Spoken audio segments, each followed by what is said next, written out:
Welcome to Invisible Walls, episode 250. Do not adjust your sets or your interweb connection devices.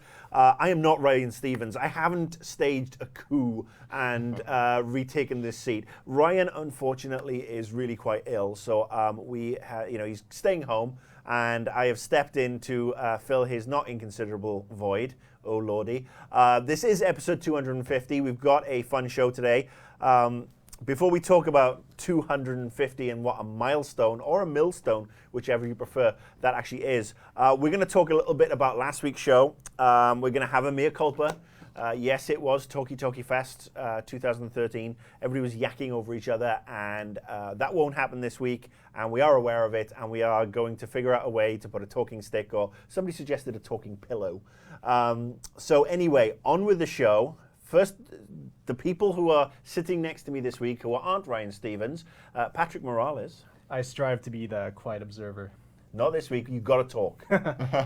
Daniel Bloodworth. Hey. Brandon Jones. I'll bring a whistle next time I'm on, and I'll call fouls, red cards, every time somebody talks over somebody else. How about water balloons filled with pee? Sure, that'd be a tough cleanup. Well, Chris could clean up after we're done, so we'd be Make fine. him pay. Chris is behind the camera this week. We've pulled him off the show because he's been a naughty boy. No, I kid. And then Jeremy Hoffman will be joining us a little later. All right, so 250 episodes of Invisible Walls. 200 of them mostly audio, and then the last 50 or so, the last year or so, we've been on camera. Any shining moments for anybody over the last 4.5, almost 5 years? How about every time I'm on camera, somebody comments about how much I need to eat? That's Every a time. valid one. We just need to have a running hamburger counter for how many people suggest it. Well, that's the thing. He does eat. And look, if you want to suggest he eats, you got to send him money. That's the thing from now on. If you want him to eat, you have to send him $10. PayPal, whatever, we'll figure it out. Just that's the thing from now on. It's an eating fee. The funny thing is that people don't realize like how much I actually do eat. Like whenever we're in Europe or whatever, and everybody at the table has like gotten stuffed. And I'm the one that like has to finish up everyone's leftovers, eat Rich's steak, that kind of thing. Hey, I saw the pictures of you at Street Food Fest last year, and you cleaned out a couple of trucks. I think it's because also, the camera doesn't show that you are actually 34 feet tall. I mean, we've got him sitting on a pretend chair. He's actually, his legs are down in the office below. All right, so anyway, back to 250. Brandon. I think one of my favorite memories, I remember this one time, it's one of the few times you and I actually got engaged in what could maybe be described as a debate or a scuttle, but it was right when Mass Effect 2 and Red Dead Redemption came out, and we were arguing versus choice or linearity in games. Kyle Bosman actually just covered that in his show this week, and I loved Red Dead Redemption. I really liked having a very specific arc of the character to go, and you kind of wanted Rockstar to break out of them just having linear stories and giving more choice to the player, and it got really interesting for a second there, and I have actually always wanted that in Invisible Walls, a little more bloodlust, a little more well, I think, 3-4 years down the line, you're still wrong. So, no, I can actually appreciate now, I think more than ever, while there's a space for the Mass Effect stuff and the open world, if you will, of choices. There's also, there's nothing wrong with a really good scripted game. And let's face it, nobody does scripted better than Rockstar, as I'm sure we'll see in a couple of months. Patrick, have you got a shining memory? I don't know if I'd call it my favorite memory, but definitely the most memorable would be, I guess, the insanity that was IW 100.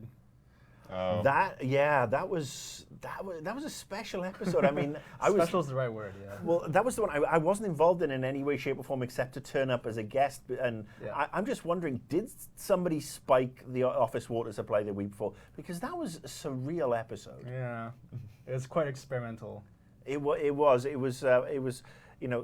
1960s French art house meets video games. That was certainly, and honestly, my standout one to this day is still the Fallout Las Vegas discussion. Yes. That was me and Shane, and we were just going at it for 20 minutes on Fallout New Vegas. And if you missed any of the back episodes, you should go through. But on behalf of everybody here, you've stuck with us for 250 episodes. There's been some major highs and there's been some kind of low points.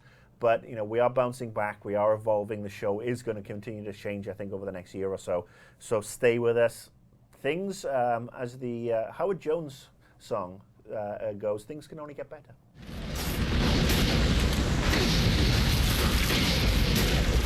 All right, so first topic this week, we're going to talk a little bit more about Defiance. We covered it briefly last week. It is obviously the MMO based on the Sci-Fi Channel TV series. Now, I haven't played any more of it since last week, but Blood, you've been getting into it. But one of the things I did take away just from the time I played is that it did have a similarity to PlanetSide. It felt, kind of in that sort of loose environment. Yes, you've got quests and stuff. So that's why, one of the reasons we got Patrick in, because he's the PlanetSide 2 guru.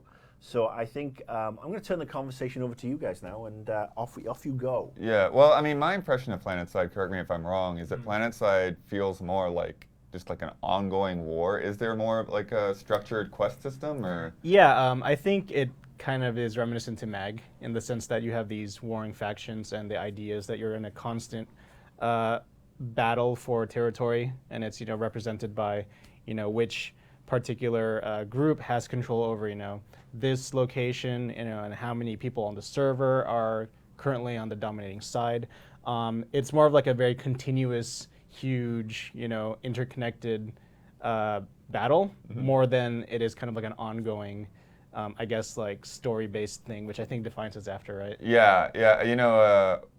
Before I started playing, there was a lot of talk, like people comparing it to Borderlands, and at first I didn't get that comparison at all, but the more I play it, the more it becomes like the easy go-to for comparison, because it does feel more like a typical quest structure. There's a mission over here, there's a mission over there, and you can kind of go at it solo, but you're not solo. There's other people that are doing the same quest, so you could be midway through a quest and somebody else shows up and they're starting to do objectives and things like that. So you're kind of on an impromptu basis are working together through what's essentially a more linear quest line, and then the like team deathmatch and the kind of like the faction battles and stuff like that are more off to the side on a matchmaking system. Sorry to interrupt.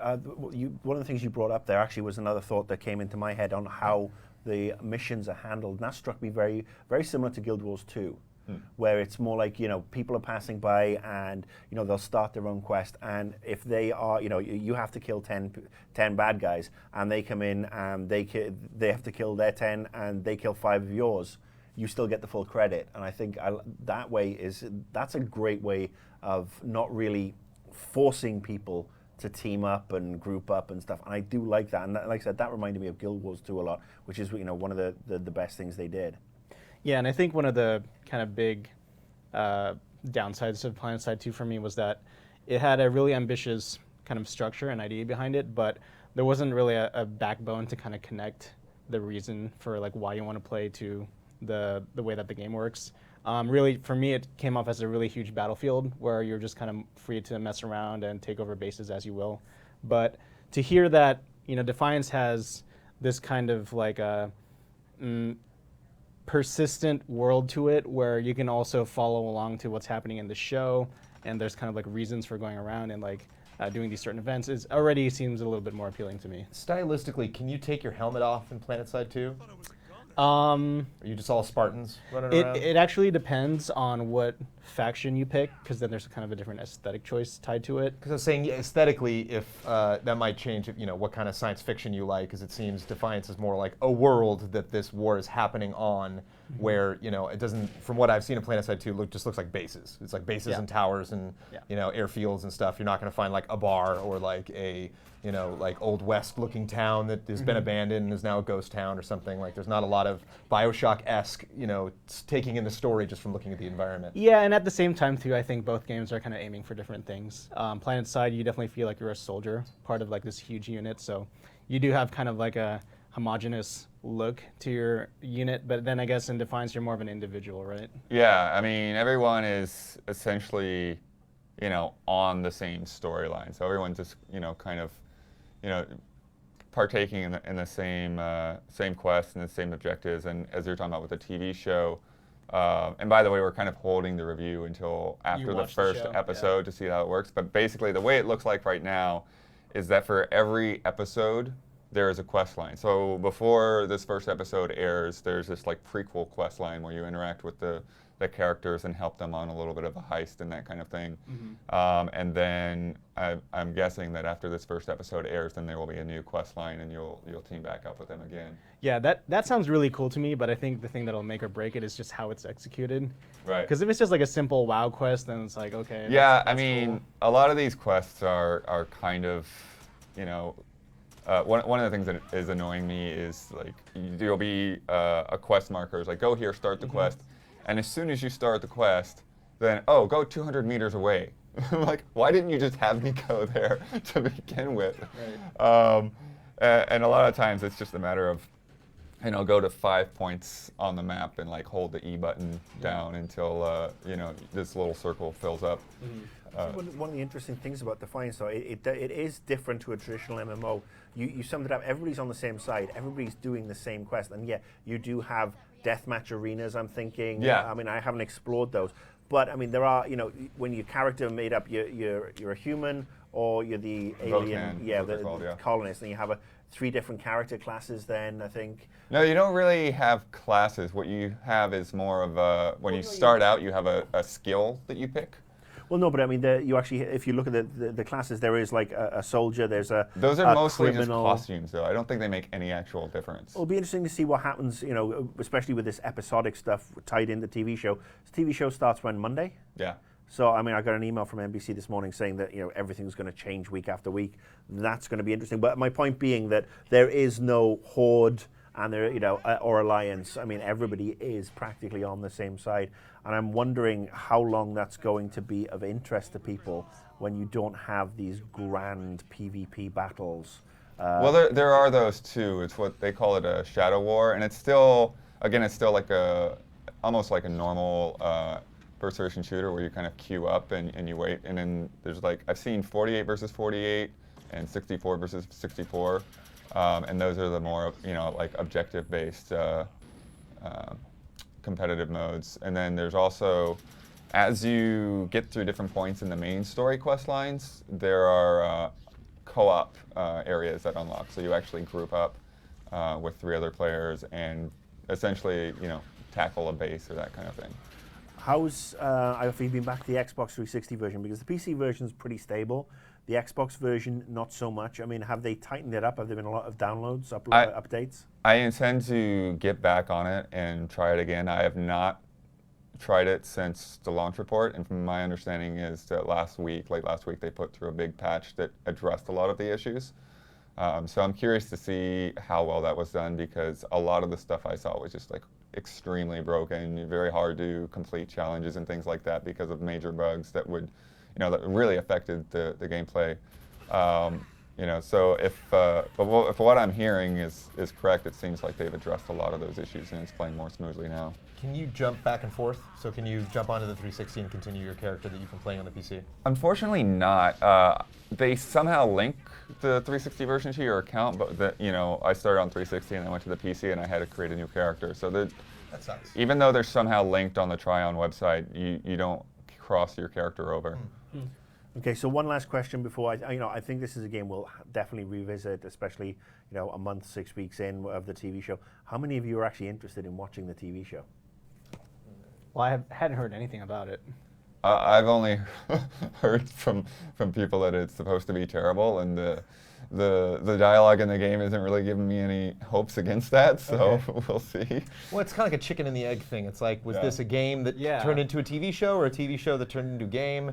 And if it wasn't, if they were both kind of created at the same time, it's like, what does the game, you know, we were just talking about the interesting things about the game, you know, as opposed to other TV shows, and like, I can't think of really anything that kind of sets this apart from, you know, a Battlestar Galactica or, you know, something similar of, you know, a war for resources. It seems to be going for a Firefly vibe. Yeah, and there's nothing wrong with that, but I think, I mean, part of me wants this to do well because this cross transmedia, if you will, of game and TV show has so much potential, especially when you look at some of the great sci-fi series over the years. Star Trek, Battlestar Galactica, Eureka was one of my favorites on the Sci-Fi Channel. Warehouse 13 is another one. And it's a shame that a show like Defiance that really hasn't grabbed the consciousness of people yet. So it's, it appears to me, is the one that's going to be the test case, because if this does go belly up, this could, absolutely kill off any chance of having some of these tie-ins. Because, if they're talking about bringing Firefly back now and doing another movie now that Joss Whedon directed The Avengers, and a Firefly universe and a game for that to try and tie into the series or whatever, that would be so cool to me. But I've got a funny feeling that this could be a doomed experiment. One thing I'll leave us with, I thought was kind of funny, is when you complete some of the episode quests, some of the rewards I've gotten are like the lead actors' outfits. So after I unlocked the main guy's jacket, then the next cutscene we're like talking to each other wearing the same clothes. I just hate it when that happens. It was pretty funny. That's a big boo-boo in LA. Nobody wears the same outfits. All right, next up, Patrick, you are not here just to talk about Planetside and learn about Defiance. No, sir. What else have you been playing this week? Because I'm asking you to pronounce it because I've got a funny feeling my British pronunciation is going to strangle the name of this game. I believe you call it Guacamelee.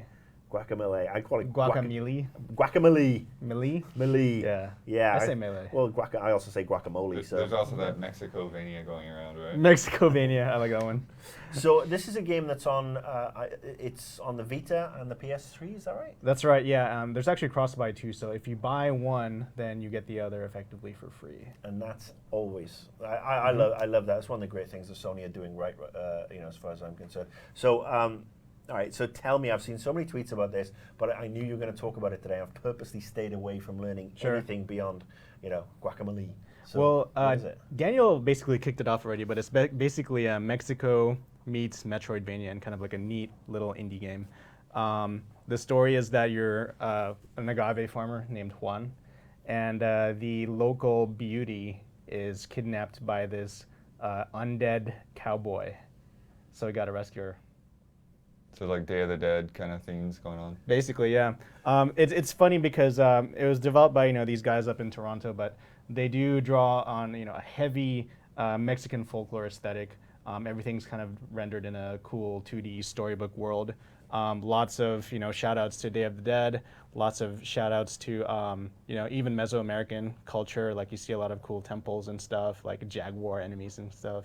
And it all comes together in this really neat little kind of tip of the hat to like classic Nintendo games and Metroid and Castlevania. So yeah, it's really fun. Yeah, I saw you playing it obviously before we just before we started, and it is really bright. It's really colorful. It does pop with this, this really cel shaded cartoony style to it. Yeah. But I'd look at the name Guacamole or Melee, sorry, and I'd say, it might be Mexican themed, but it's obviously a beat 'em up.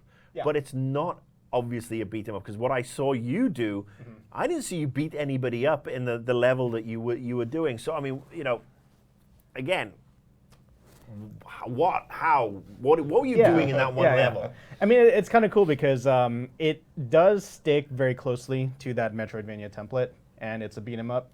But at the same time, what's cool about it is that it doesn't really define itself strictly on those kind of levels. There are lots of sections where it'll suddenly have a complete tonal shift to a platformer, where you get these really difficult Meat Boy style sections where 0 enemies, but tons of really deviously placed platforms that'll test your reflexes. On the flip side, it introduces a bunch of interesting mechanics that let you treat it like an exploration game. One of the main things you can do is that you can switch between the land of the living and the dead, and every time you do so, the whole world kind of changes color just to kind of signify that you're currently in the underworld. And whenever you do that, the basic geometry of the level is the same, but certain things will change. Like a platform might appear, or certain enemies might be tangible and certain enemies might not. So it really kind of tests you on a cerebral level as well as a kind of physical, reflexive one too. So it bounces around with a bunch of ideas. You can tell that this game was made by guys that love classic Nintendo games. They've taken all the different gameplay tropes from those and kind of mashed them all together into this cool little dish, basically. Okay.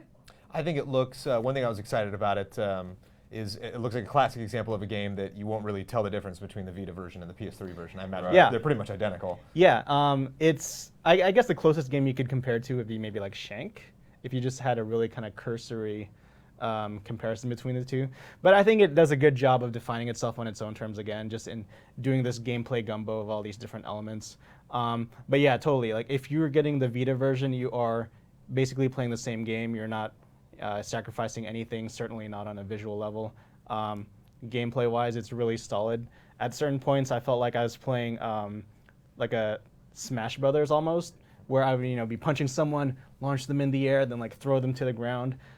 There's a lot of leeway for like playing creatively in like a very challenging way also, so that's what I liked about it. The throwing mechanic with the arrow where you grab somebody and you can choose where you want to chuck them, like who'd they steal that from? Like where have you seen that before? I'm sure that's been around, but it's hard for me to say exactly where that's been. But yeah, like that's a really looked like fun. that's another cool thing I like about it too. When I think about beat 'em ups like Streets of Rage, one of my favorite things about those games is grabbing someone, flipping over them and throwing them. And I feel like a lot of games don't really do that anymore. And I think it was a very smart move on their part to include that because it feels very in character with who you are. You're a luchador, right? You're a wrestler. So like being stylish and flamboyant as a luchador is, when using these throws and the kind of getting in there hands on, felt really fitting to the character and the world and the aesthetic. So that's another thing that I really dug about the game.